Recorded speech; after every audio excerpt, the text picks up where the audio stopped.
My name is Todd Minerson. I am the country director for Movember here in Canada, and I won't lie to you, I got a little tingle right now seeing all of you here. This is pretty exciting stuff for our team of mustache farmers and folks who are passionate about men's health. And to see all of you here today as we kind of get into the hairy season is something that is super, super exciting for us. So our gratitude for all of you for being here. And we're going to have an amazing conversation today with Samir and our incredible panelists. The next 12 months for Movember in Canada are going to be probably the most momentous 12 months that we've had in the almost 20 years that we've been around in Canada. When it came to our 20th birthday in Australia last year, our board said, it's not going to be a birthday cake and balloon kind of thing, dude. It's going to be a challenge to you about what the next 20 years of men's health has in store and how we can have the biggest impact. And it's a simple question. How do we help men live longer, healthier, happier lives? It's simple, but it's complicated. It's very complicated. You know, the work that we had done before that around prostate cancer, around mental health and suicide prevention, and around testicular cancer was critically important. And in our next 20 years, we're going to double down on that. But it's also not enough, right? We know it's not enough. We know there are things that are preventing men from living longer lives that we can address. And it means for us at Movember, we have to get beyond just the, fun part and asking guys to go to the doctor or do this and that, but we also have to start thinking about systems change and advocacy and policy work. We have to think about how do we create systems that are responsive to men. Probably the most tragic statistic that I have to work with in this job is knowing that, we all know the suicide rates for men are higher than the rest of the population. What we don't know, and we have this myth that men don't seek help, right? What we don't acknowledge in that is that almost 2/3 of men who complete a suicide tried to get help the year before. So something is not working for these guys, right? And we need to address that. In this next 12 months, we are going to be tackling advocacy and policy work. We are going to be looking at how we transform harmful ideas of masculinity into healthy ones, and that's going to be a lot of the conversation today. We are going to be looking at how do we help improve men's health literacy so we take care of our own. I was going to say shit. I said it anyways. Oh, damn it. Inner voice. Oh, no. Here we go again. So we take care of our own stuff, and we actually are an agent of change in our own lives, right? These are all new areas of work for us in Movember, but they're absolutely critical to what we're trying to do. There's some very, very exciting stuff happening, including in June of 2025, we will be releasing the first deep dive into men's health here in Canada called the Real Face of Men's Health report. And we've just released it in UK and Australia over the summer, and it's now become a foundational piece for working with people about how to get better outcomes for men in their health. So very excited for that next June. But we can't have a talk today about the future of masculinity without also walking the walk. So I'm going to get a little bit raw and honest here and tell you why, as much as we're knitting, crocheting, and eating wings and having karaoke nights and doing all the fun stuff, this work is urgent, okay? I have a friend who passed away on September 26th. 14 days after he was diagnosed with kidney cancer, he was gone. Now, I'm not a doctor. I've never even played one on TV. But I know this. He did not have cancer for 14 days. He had cancer for a long time before that. And there have been a lot of sleepless nights trying to figure out why he waited so long for his wife to call me and his other friends to go to the doctor. And my friend Neil is a guy I've known for 35 years. I love him. He's an artist, a creator. He's a proud Rastafari man. He is a husband, a friend, and a dad of 3 little girls. What prevented him from getting help before it got to this conclusion? It's complicated. It's not that easy question that I asked at the beginning. And for Neil, I think it was fear. It was racist experiences in the medical system. It was a lifetime of micro and macro aggressions against the black man in this world. It was ideas of masculinity and fear of not being able to take care and provide for his family. And at the end, it was probably mostly fear. And the fact that we're going to address all of those things now in our work is something that makes me incredibly proud of what we do and incredibly humbled by the 50,000 of you who are going to join in with us this year. So I'm doing it for Neil this year. And it's taken on a new meaning for me, even though it's my job. But I hope that the kind of conversations that we're going to have today are going to take us on a path of getting better outcomes for guys like Neil. And I'm not the only one who has a personal connection to this work. I know probably almost everybody here can draw on that. I'd love to bring Samir up now and introduce him so we can have the panel start. We are so proud. Come on, don't be shy. The last thing this guy is shy. We're incredibly proud to be partnering with the Gents podcast this year. We met some of the team as well.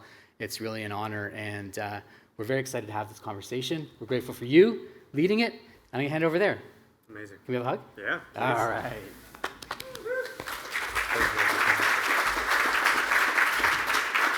We on? Can everybody hear me clearly? Perfect. One more round of applause just for the jacket.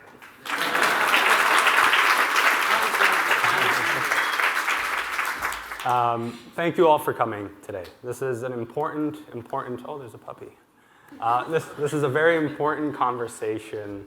Obviously, to Todd's point, there's a lot that's happening in the world of masculinity and what it means to be a man in today's world. It's constantly shifting. The goalposts are constantly moving. You wake up one day and you think to be a man, you have to be strong and confident and silent, show aggression, dominance, force. Can't explore your emotions, can't show your emotions, because that would run in contradiction to your masculinity. Until you come across a life moment that really sort of just kicks you where it hurts, and suddenly you have no choice but to face the demons that are residing inside you. Oftentimes when that happens, that's where we end up seeing men take their lives, because they felt that there was no outlet other than to bury the emotions and to hope that they can get over it, man up. So this conversation is meant to be part of changing that stigma, to change the narrative around what it means to be a man in today's world. Todd, when you were talking about, your friend Neil, I was thinking about how your friend waited up until the point where he couldn't take it anymore, where his wife had to call you. And a lot of men often resort to that, waiting for someone else to take the action for them. And hopefully through these conversations, through the Gents Talk podcast, through all the incredible work that Movember and the team does, we can start to slowly change that narrative where it's okay to not be okay. And it doesn't take away from your masculinity, doesn't make you any less of a man. In fact, when you are emotionally regulated, that makes you more of a man. And it's a strong, confident man, because then you're not so quick to get triggered. Think of the high school version of you. I'm talking to the guys here specifically. When you were in high school and you were always like this, and as soon as you ran into someone and made eye contact, you had to show force and dominance, like you were ready to fight them for some reason. Let's get rid of all that. Because honestly, at the end of the day, if you're hurting, it's only you're hurting. So, I want to introduce our panelists for today. Our first one is a motivational speaker, soon-to-be life coach, the first black winner of Big Brother Canada. He's a friend, he's a brother. He is, he's probably one of the most handsome men I've ever met. So, to Sean Carter, please.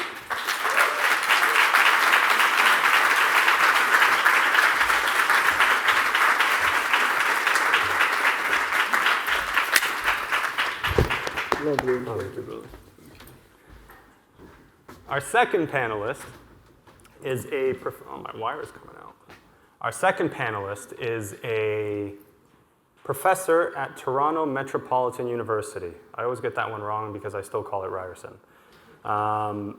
She specializes in mental health, well-being. She's an incredible speaker, hopefully soon to be author. And one of my dearest friends. I met her on an episode of Gents Talk, and we've just hit it off and became the best of friends. Please welcome Dr. Ellen Choi.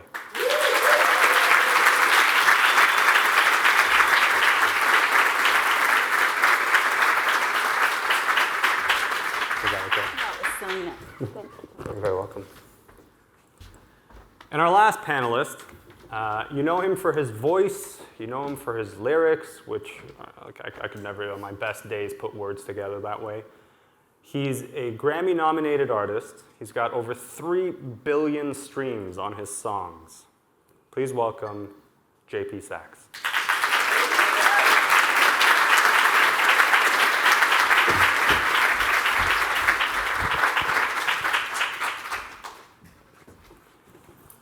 Okay, so obviously we talked about wanting to, redefine the narrative around men's health, mental health, wellness. So the first topic that I want to bring up here is around certain behaviors that men perpetuate for themselves, right? They show up a certain way in society. And I'm wondering, and I'll open this up with you to Shan, I'm wondering from where you're sitting, what are you seeing in men's modern masculinity that's perpetuating a certain type of bravado, machismo, a certain way of behaving? Well, I think we're in a place where there's a few schools of thought of what it means to be a man. And there's a version of being a man, what we see is the big, strong, tough, macho guy. And that's kind of the one that we're used to seeing throughout our whole lives. That kind of reminds me of like the version of a man I grew up with. My grandfather was an example of that man. His way of speaking was yelling.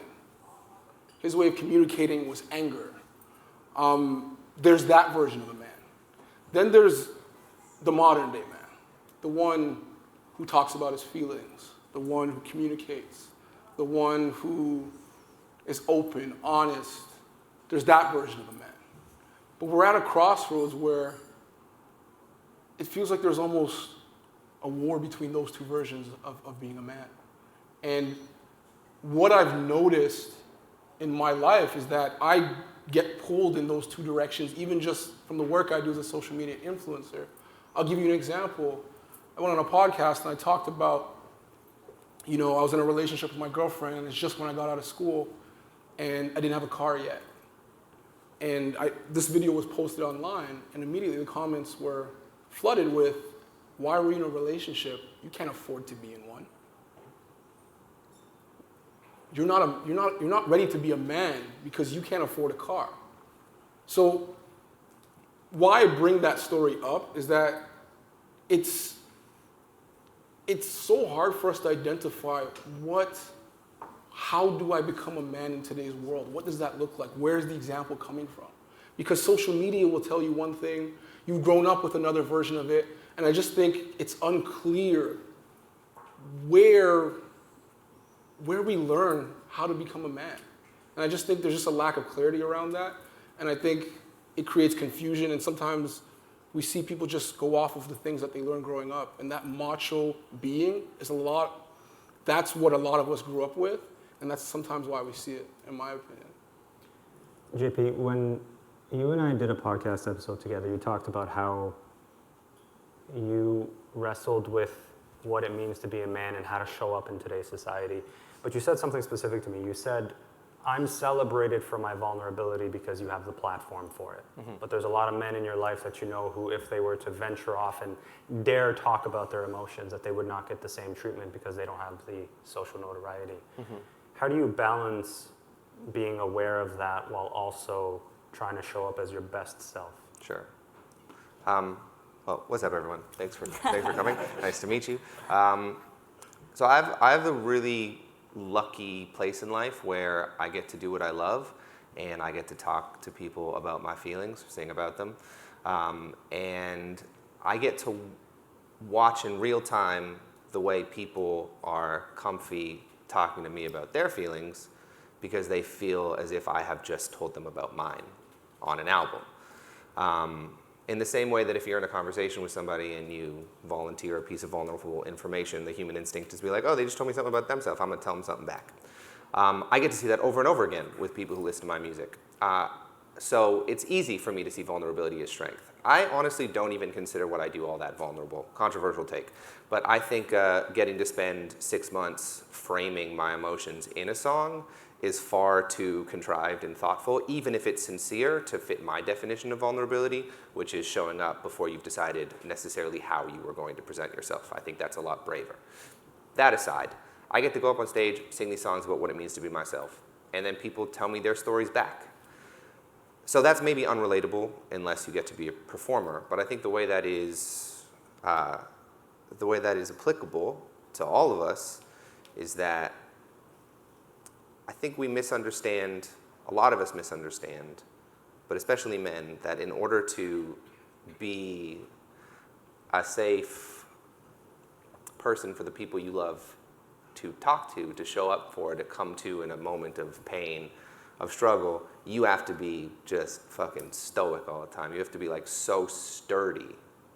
And I think that's such a misunderstanding, because the people that I feel like I can turn to if I'm going through it are the people that have turned to me. Like, I think, okay, like, who thought that I was close enough to them to ask me some shit when they were going through it? And then I'm like, okay, that's the person I'm gonna go to. So, to your question, I get to see people coming to me with that because of the songs. I think sometimes as a man, if you want people to feel safe around you, you want people to feel like they can come to you with things, maybe the first way you show them that they can is by letting them be there for you. That feels like a reframe that's been useful in my life. I can't always do it because I talk a good game, but I'm still unlearning 31 years of being a man in society that's told me that if I don't, keep it all together, then I'm a mess. But I'm trying. Aren't we all? I'm talking about it on stage and stuff. Ellen, you when we're talking about, JP touched on a point where it's almost like men are looking for permission. They want to see other men express themselves a certain way before they feel comfortable doing so. You and I had a conversation at length about the role that men's groups are beginning to enter into the conversation, the discourse around creating a platform or a space where men can almost feel comfortable talking about the things that bother them. You did a study recently on men's groups, and I'm just curious from your perspective what you're seeing in that realm. I just got a wave of nervousness that just caught me, so give me a minute. And I heard a couple of things in JP's response that feeds really well into this question. The first is this idea of reciprocity. I'm going to be vulnerable with someone that can be vulnerable back with me, and it's this loop. And one of the help-seeking barriers we know about is actually reciprocity, in that I might ask someone to help me build a shed because I know that I can help them back. But men, they don't feel like they could talk to someone about depression, so they also don't want to talk to somebody else or ask for help to meet them with their need. Does that make sense? Mm-hmm. So this idea of reciprocity really holds men back because they don't feel comfortable talking about the thing to begin with. Men's groups, I think, are a really interesting social phenomenon because you're using, like social cognitive learning theory, for instance, where I observe something, I see it has a positive outcome, so I think, okay, I'll do that too. And in men's groups, you see someone that you respect say something, share something incredibly vulnerable, break all the norms around it, and then, instead of being ostracized, they're celebrated. They have more belonging, more connection, more authenticity, more power. And if being human is about really experiencing love and like presence here in what we've got, then what's really exciting about men's groups is that you have the permission to explore and let your guard down long enough to actually feel what's around you. It's funny because as you're talking about that bonding experience, it makes me think of something someone once told me where they said that, any golfers here? See a couple of hands. They told me that golf was just an excuse for men to talk to each other in between, I don't know what you call the different parts of it. I'm not a golfer. But that it's just an excuse for us to connect with each other and talk about something that's not sports related. And ultimately, it's also why we are so attracted to sports in general, because it's an outlet. It's an emotional outlet. You're able to celebrate a big win, a big goal with your buddies by hugging them. And it's like probably the only times you'll ever hug your buddies type of thing. Shan, you spend a lot of time sort of in and around that space. What are you seeing, knowing what you know, and then you go and you play basketball, for example, and you see the way guys will reciprocate the emotion? What are you seeing there that maybe we can take that somehow and use that in other forms of our lives? I think within sports, one thing I noticed, to exactly what you're saying, is it was a safe space for us. That was a place where we could cry, where we could hug, where we could really just come together and be ourselves. And I think the thing that we realize in sports is that we relate so well because we feel like there's a commonality between us. And the commonality in sports is we're all working to that common goal. In life, I think sometimes we forget we all share the human experience, but we feel like we're individuals. Only I'm going through this. I feel alone through this. And I think in sports, that's the one place we don't feel alone. So the one thing I can say to take out of that space is the fact that we got to understand that a lot of the struggles that we face, others are also going through. We've been heartbroken. We felt lonely. We felt lost in our careers. We felt like, what is our purpose? Those are things that we share with other people. But when we go through it, we can get in our own heads to the point that we forget that it's part of the human experience. And then we keep it to ourselves, and we bury it deeper and deeper, and it piles up on us, and then we feel like we have nowhere to go with it.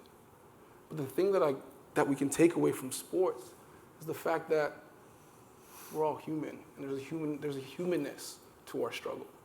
And that we can be vulnerable with others. And I always say, like, vulnerability breeds more vulnerability. That's kind of what you were saying, Dr. Ellen, is that and I've noticed this even with my friends who I grew up playing basketball with, our vulnerability only used to be on the basketball court. But now that I talk about my depression, my anxiety, I had one of my friends come to me and say, bro, I think I'm depressed. And he's somebody who would never say anything like that. And that changed because I showed some vulnerability. So I would say we'd have to bring those same concepts and bring them to the outside world, because sports teaches us a lot about life. But we forget to transfer those same skills and bring them to other arenas. And one of those is just being vulnerable and understanding that we're all working towards the same thing. We all want to feel important. We all want to feel loved. We all want to contribute something to the world. These are shared experiences of being human. JP, when you hear that, being in the industry that you're in, do you find other artists resonating with that, where they want to encourage more of these conversations? Because the audience is obviously resonating with it. You're celebrated for it. They want more of it. But when when the lights are off, there's no audience in front of you, it's just you and some of your artist friends, you're working on stuff. Do you find that, particularly the men, there's a willingness to share some of that vulnerability? I think there's a big difference between being able to make art out of it and being able to do it. We were talking about crying earlier. I think crying is something we use as a symbol of like being able to express comfort in your masculinity. I cried when I watched the Raptors win the championship in 2019. I cried watching Transformers on an airplane. I didn't cry when my mom died. And Why? I don't know. I think it's the oxygen on the airplanes, maybe? It's like a Altitude, casino, yeah. like the impending potential doom. I have no idea. I don't know what it means to allow yourself to cry. I think there's such a physiological barrier there that I'm watching myself try and unlearn and not really sure how to find it. One of the ways I've worked on this is reframing for myself what strength means. You hear a lot of extraordinarily insufferable, awful men on the internet say that men aren't allowed to be strong anymore. Like, you can't be a strong man anymore. Masculinity is under threat. I hate those guys. I think they're so dumb and harmful. That's not what we're here to talk about. I have found it helpful not to say, nah, you're not, it's not that you're not allowed to be strong, it's that your concept of strength is misguided. We spend a lot of time talking about like where masculinity is harmful. We use the term toxic masculinity. I've tried to think about like where masculinity is good. And I think when it comes to strength, it's good when we have the desire to protect the people around us, when we have the desire to make the people around us feel safe. And the strength it took to make people feel safe maybe 300 years ago was like a sword and a castle and being like real tough and beating the shit out of people. Being a rock, whatever that means, but rocks are bad listeners. No one necessarily feels safe around a rock. I want to be strong by making people feel safe around me, and I think that means making them feel like they can be themselves around me. It's a funny thing that happens, to your question, in the industry when something that we're working on as humans becomes something that we're working on performatively. Because you make progress performatively and you don't necessarily make progress sincerely. So my answer to you is it's complicated and I don't know what to do about it. Fair. And maybe that's something for everyone here to think about, because there will be a Q&A and would love to also hear if there's other perspectives on that. But Ellen, is there another way maybe that we can reframe how masculinity is viewed? The whole strength being tied to it. I mean, Shan looks like a very strong guy. He does. But he's also very nice. He is. Okay, sorry, that's a beautiful question. And if I'm being really honest, these responses are so rich and then we're switching topics so quickly. But I just want to mirror what I heard in this response, because I was listening to Andrew Garfield read a beautiful poem and he wept in the middle of it. He couldn't even finish reading it. And he said, art allows us to access emotions we can't get to on our own, because we have so many defenses in place, and that's just the human experience. And how beautiful to hear you say, I couldn't cry at the moment. I felt like I should cry. And yet, I bet a lot of people out there have cried to some of these songs. So that's really beautiful. What a journey. Okay, the question is, how can I reshape masculinity? Well, How do we reshape? Tell us yeah, please. now. I know. I have one job People up pay here. good all money for this. How would you reframe how masculine, like right now there's a certain understanding of what it looks like, and Yeah. obviously through conversations like these we're trying to push back against that narrative that exists. What are you seeing from your studies, the work you do in clinics, that could potentially be used in a broader form to help change the narrative around what it means to be a man today? Okay, thanks. I got this, guys. Okay. We all have attitudes based on a set of beliefs that are often implicit. Like, we're not always consciously processing the tape that's inside of us that's running the program. And things like gender norms, things like these socially normative ways of life, they fall in the bucket of unconscious processing. So, you know you're supposed to look and listen, and you're supposed to smile at the right spot, and you know what polite looks like in different circumstances. to reprogram your attitudes. You have to have an experience that teaches you, oh, I think something in this program doesn't work anymore. You have to actually feel something that invites you to challenge the thing that's processing unconsciously so that you can say, okay, I think I might need to find a new tape. And I know from our discussions, and even the way you started in this introduction, that something happened to you where you realized, this doesn't fit anymore. That's how we start to change it. So part of it, I think, if I'm being really practical, humans, but especially men, have a tendency when something's wrong or hurt to try to fix it. You take this very active, externally oriented approach to fixing the problem. And actually, if you put men in like an fMRI machine versus women in a fMRI machine, apparently what we see in a study of empathy is that men's neural patterns, they flip really quickly to the how can I problem solve this, much faster than women, which I think is so interesting. In any case, instead of trying to fix something on the outside world, can we become way more attuned to what's happening in our inner world? That's how you'll know the tape doesn't fit. That's how you'll know, oh God, something's going on here, and this program I'm running, it's leading to a set of behaviors and reactions and patterns that don't reflect what's true for me inside. And it's an inside job. So it starts with the awareness and the attunement. And even if you can start to recognize all the times we're looking to the outside world and invite yourself to come back in for a moment and stay with yourself a little longer, I think that would be one very practical way to move towards change.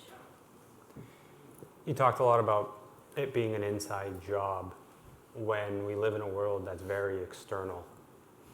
Most of our validation comes from the external world, and I just immediately think about social media and the role that social media plays in all of this, in perpetuating a certain stereotype of how a man should show up in the world. I like to call it performative masculinity, right? And unless you're, ripped, sitting on an island somewhere tropical, making $1 million a year, driving a Bugatti, then you've somehow failed as a man. And that concept is just constantly being reinforced into the brains of young men when they go online and they spend the most amount of their time on these platforms, and that's what they see and the algorithms drive them. They go, okay, I guess this is what success looks like as a man. This is how I need to embody modern masculinity. How do you fight such a snowball effect?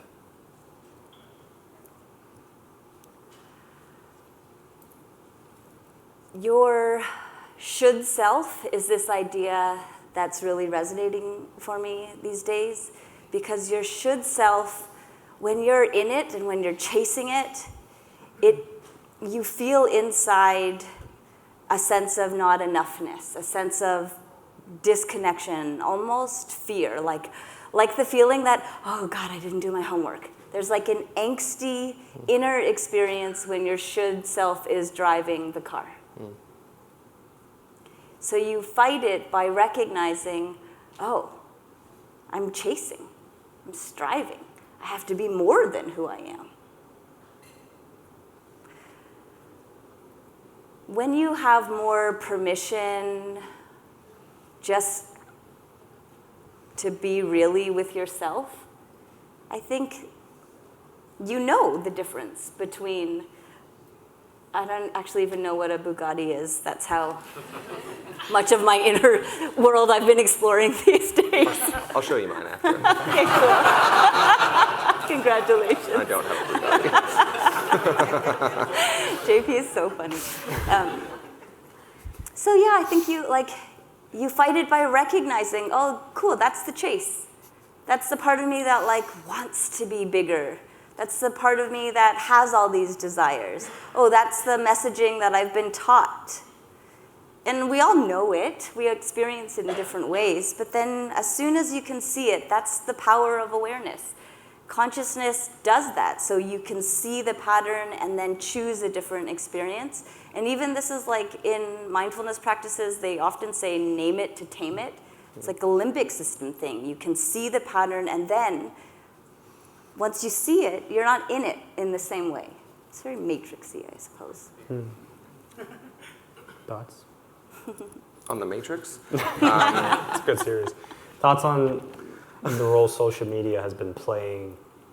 You know, as an artist, you spend a lot of time, I don't know if it's you or a team, but you generally spend a lot of time on those platforms because that's where you're engaging with your fans outside of shows. That's where you're seeing how whatever you've posted is doing. And sometimes, you know, you and I have talked about this where you can end up going down the rabbit hole. What are your thoughts on what you're seeing on social media in relation to this? So the algorithm has been terrifying me lately because I have taken an interest in what we are talking about. So when I see people on the internet speaking in contradiction to what we believe, I listen because I'm interested in what people are seeing about masculinity online. But because I've watched it, the algorithm decides that I want to see that. And now my algorithm makes me feel like an incel.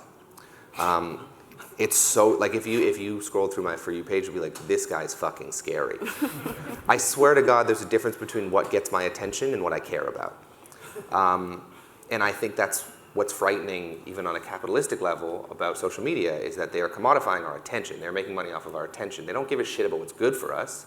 They give a shit about what we pay attention to. And if you're 15 years old and you're a guy, or you're a male-identifying person, and you are trying to figure out what it means to be confident and be okay with yourself, and then you see someone who looks confident and okay with himself talking about the beach and the Bugatti,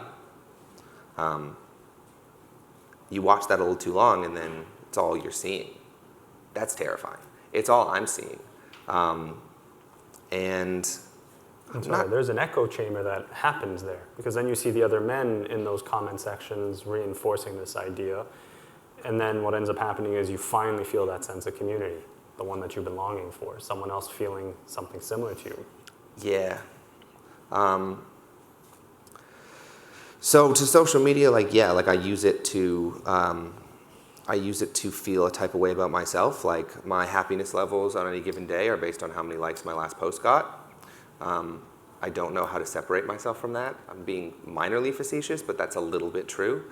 Like how I think I'm doing in my life has a direct correlation to how well my last post performed, which is so disconnected from reality. But I struggle with that, and I would like to think that I'm reasonably chill with myself.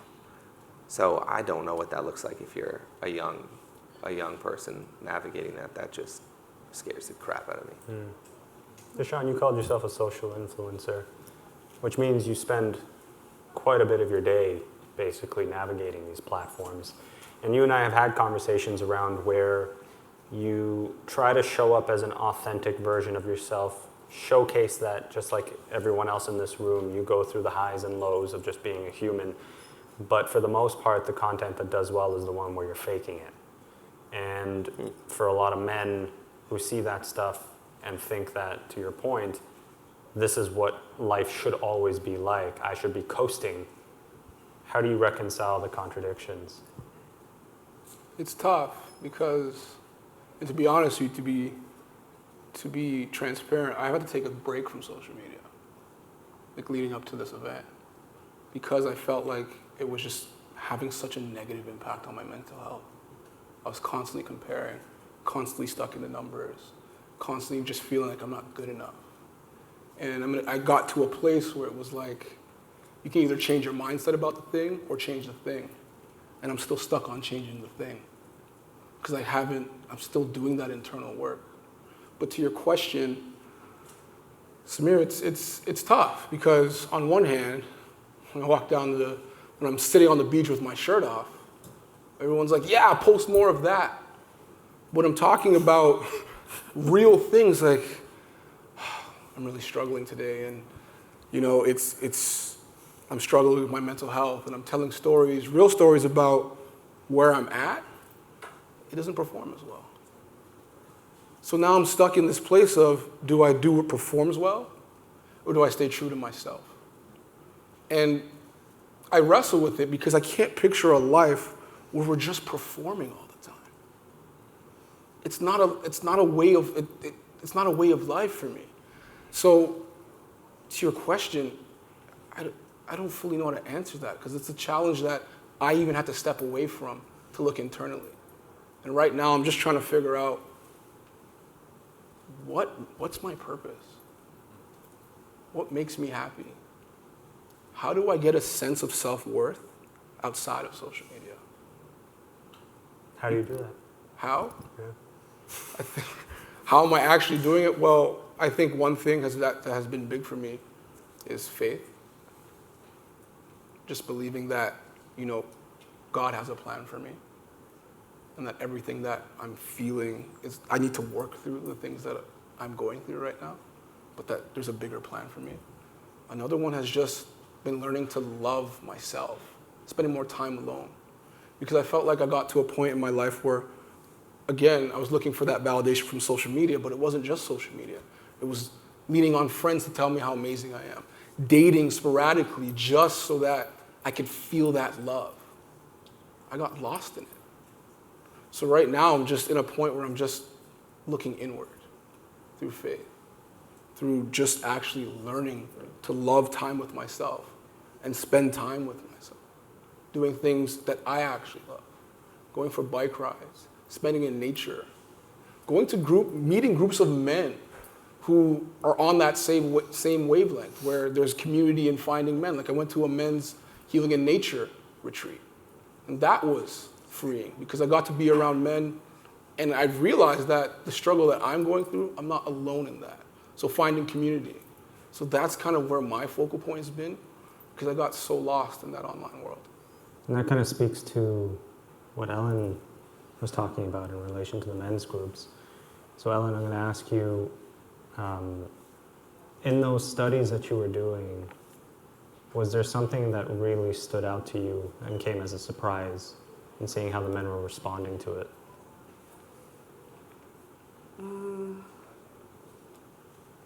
I think something that's very beautiful about what I noticed in men's groups was as the bravado breaks down, as the masks come off, what people described experiencing is, I thought I had to be this person. My whole life I just wanted to be loved and I just wanted to matter and I just wanted to be myself. But I put on all this armor because the world told me I had to. And then in this space I took it off and I was loved. And I could feel it because I had no armor on. That's what the group does. It creates a safe enough container for people to take off their armor. And that's, I think, a really special thing because this terrifying stat that we know about men's health and suicide, it was new to me, Todd, that in the year before people successfully commit suicide, they've actually sought help. And I think the prevalence of one-on-one therapy, which really doesn't appeal to much of the normative upbringing of men to go one-on-one and then share your whole heart out. Also, because about 80% of therapists are women, it's like an additional, there's just barriers. But there's something in men's groups that is powerful right away because it uses different mechanisms. And even by watching someone move through the process, you get this like very similar benefits. And that's powerful too, because we often can't access our own sad, our own neediness, our own weakness. But when you see it in someone else, you're like, oh, I recognize that person. I felt that too. When you talk about permission, seeing other men behave a certain way and giving you that sense of it's okay to reciprocate, we've got two dads in the audience here. Deshaun's dad is here. Hey, Cedric. And JP's dad is also here. There he is. Hello, sir. Yeah, why not? What are, JP, I'll start with you. What's something that you've seen your father embody that's taught you to be this current version of yourself? That's a nice question. My dad is really good at showing up for the people he loves. He has my whole life. He is very good at making people feel whoever they are is okay, and that if they need him, we'll be there. Simple. It's really beautiful, and I think that's at the core of my belief of strength as a man. I was thinking about something when we were talking earlier. I'm going to spit fire on it. It might be completely dumb, but it seems that the things that are easy to project as strength and confidence, like wealth, like, having hot partners, lots of hot partners, like success in your career, are the things that we first associate with what it takes to be confident and grounded and okay. But that those things prove ineffective, and that the things that do prove effective, like what you were talking about, having those one-on-one connections, being in a men's nature retreat, those things are a little more complicated to project. They're a little bit more complicated to show. And I think that creates this loop where we only really see the things that people are flexing. Yep. I'm not necessarily flexing my healthy relationship with my male friends.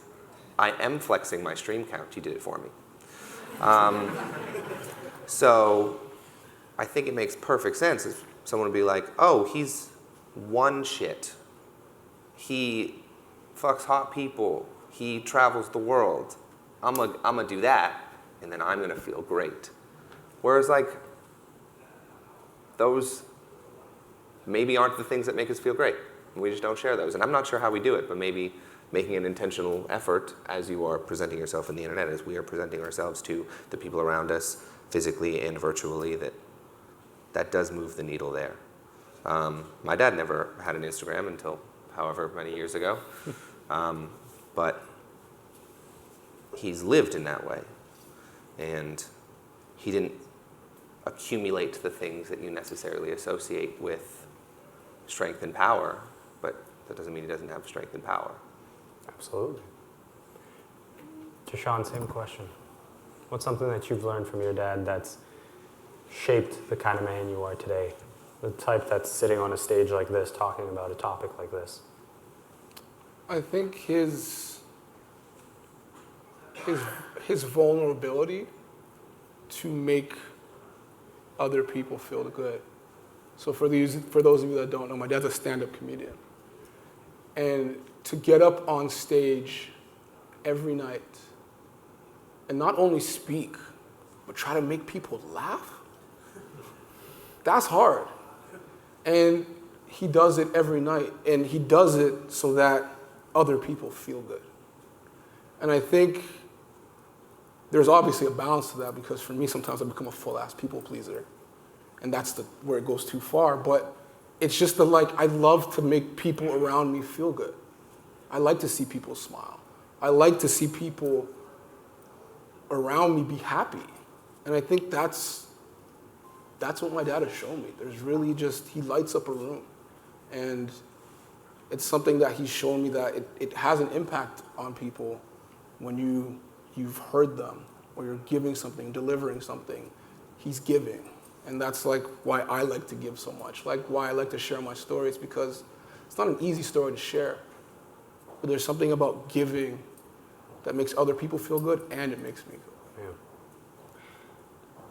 For the three of you, we've talked a lot about this subject in a very sort of theoretical way. This is how we view modern masculinity. Here are some of the experiences with it, but from a practical perspective, and Ellen, you touched on this a little bit. what exactly could people do to support the men in their lives who are struggling with something? And if you're a man who's struggling with something, what steps could they take to move forward so that they don't end up a statistic? Do you guys want me to go first, or do you want what's going to happen? I think You're that the this is, expert. They both looked at you. So. you're so much more educated than I am. That's funny. I have one job. Okay.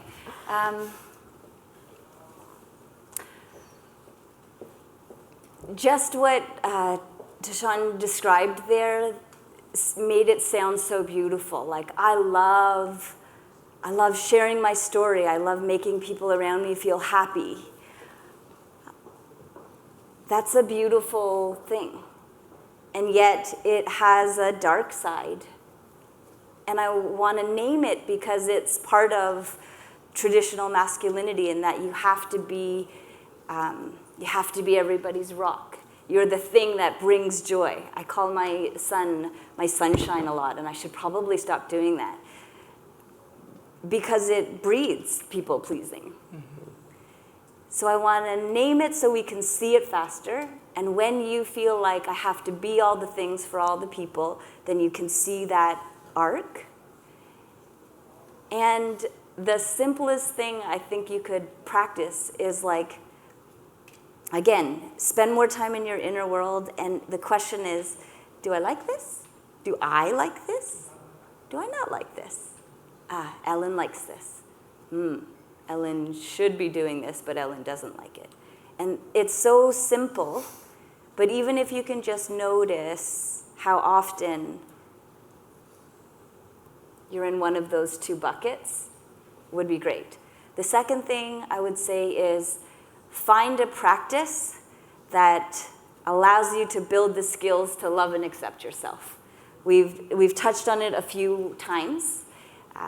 There's a difference between optimal self-esteem and contingent self-esteem, and all the Bugattis in the world is about contingent self-esteem. All the likes are, I feel good about myself when boom, boom, boom, boom, boom is happening. That's contingent self-esteem. It's the world we know, and it's important because we live in a world where things like that are fun and nice and great. And optimal self-esteem is literally defined as the extent to which you love and accept yourself.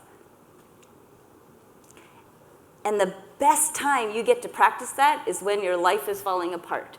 It's when things are shitty, when you've really fucked up, and then you're like on the ground and suffering, and then you're like, oh, this is the moment. Can I practice loving and accepting this version of myself? I'm gonna let this in. Good, this is the chance I get to build this muscle. Is there anybody here that can resonate with that? Yeah.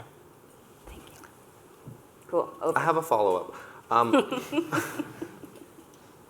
So we want to work on all of those things, but don't necessarily want to tear our entire lives apart to be crashing and burning in order to find the type of sincere confidence that you're describing. You want to sit with yourself and ask, do I like this? Do I JP like this? Do I not like this? But I have no idea how to tap into that feeling outside of seeing it in other people. I mean, I've noticed that even in talking about masculinity, I'm talking about how it exists for the people around me, not what it means to me. That's a harder question. How do you access the kind of honesty you're talking about if shit isn't completely crumbling to the ground? I feel so humbled that I get to have a shot at answering this question. But this is how Ellen would answer that question. I would say there's this idea of, say, proprioception, like your awareness of your body in space. Proprioception. So like if you're on stage, you kind of like have a sense for where your hands are, where the hands are on the mic. And if you're a golfer, since we were doing that, you might have a really good understanding of your body in space. Interoception is your awareness of your internal body experience. So when you feel sad, sad actually shows up as a physiological expression in your body. And when you feel stressed, and maybe stress is something that we can recognize more easily, like our palms do something, our bellies do something, our heart does something, I would start there. So I like this, I don't like this will feel familiar once you build interoception. And interoception's really cool because it helps you actually make decisions better. It helps you be guided by your intuition. Stockbrokers with higher interoception, they make more money, they last longer in their jobs. Back to the money. Sick. I know. It's the thing that like gets people to listen to the other things I have to say. But the next time you're doing something and you're like, this is fun, instead of getting lost in the funness, take like a hot minute to go inside and be like, what does happiness feel like for me inside? Oh, I feel warmth here, and I feel openness here. And the next time you're sad or feel like I should be sad here, instead of disassociating, you peek inside and you say, oh, something's aching here. Oh, heartbreak hurts on both sides. And you attune to the inner world. Good luck.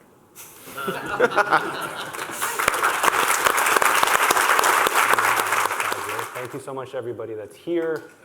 We appreciate you guys coming out. And the gentleman with the beautiful jacket and the amazing stash.